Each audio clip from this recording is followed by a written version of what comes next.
What I'm about to tell you guys today is going to positively blow your mind. I just cannot see how this would lead to anything other than a full confession from the government about the military's involvement in his assassination. We didn't know what it was going to lead to. And I was like, I couldn't have been more deferential in saying that this could literally lead to nothing, but like, because of this weird prayer and the way it came in, I think that we should follow it. It was sort of one episode. I didn't exactly dedicate a whole series to it. Not even 5 minutes after this email hit my inbox, I was calling this person and I had no idea what it was going to lead to, whether it was going to be a totally insane person or whether or not it was going to be a very swiftly answered prayer. And it's legit. This is a legit story that I'm about to share with you. What I'm saying is that in 2 months, nobody is going to remember the name Mitch Snow or Fort Huachuca, and this is not going to go anywhere, and that this is a nothing burger. I just think it's an absolute nothing burger that's not going to lead anywhere. I have my reservations about Mitch, and I feel like I should be able to voice those concerns. And I know that a lot of people don't care about his past or his history, or I don't even want to say only his history, because currently it's my understanding that he does have open cases.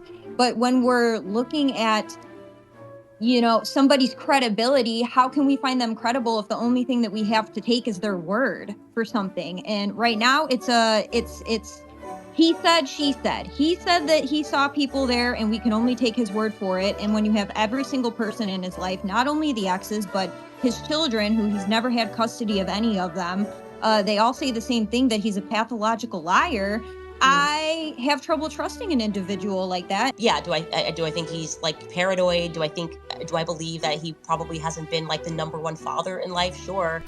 I want you to know that there were literally 51,000 emails unanswered in that box. Okay. And I went to church and I prayed and I said, give me something. And it was the first email, just like I said to you. What did I call 4 minutes after the email was sent? And it was actually me. I didn't send it to like my producer. I was just like, hey, maybe this is it. And I can't help but to see God in that. I try to look at things from a biblical lens, and you have to judge people by their fruit. And if all your fruit is rotten, then I have trouble believing anything that you have to say. This thing, does it mean anything? Does it not mean anything? How can I verify it? And I'm at the mercy of Mitch's recollection. I am confused why it's been a week of talking about this meeting and I still am not even. You guys are the ones talking about it. I think that this is God operating. I really do. I think, bless this man. He is being 100% honest, and you are free to look further into this. I am certain he is going to probably be doing a lot of interviews in the near future. I'm glad that you're a part of the conversation, and you have every right not to believe Mitch.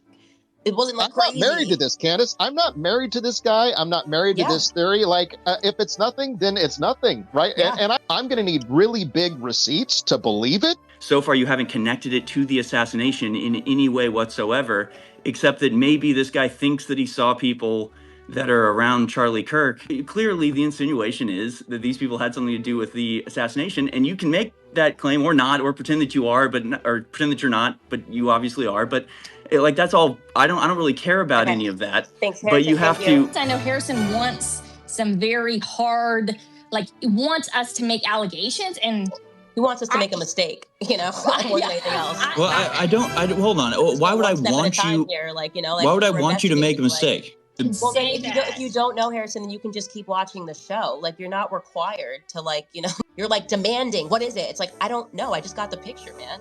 And so I think your energy is just, frankly, and I'm not trying to be judgmental, but it's a little lame, I guess is a nice way to say it. It's just pretty lame to try to put this unnecessary pressure. What do you get? What do you mean? It's giving Ben Shapiro, You never want to give Ben Shapiro.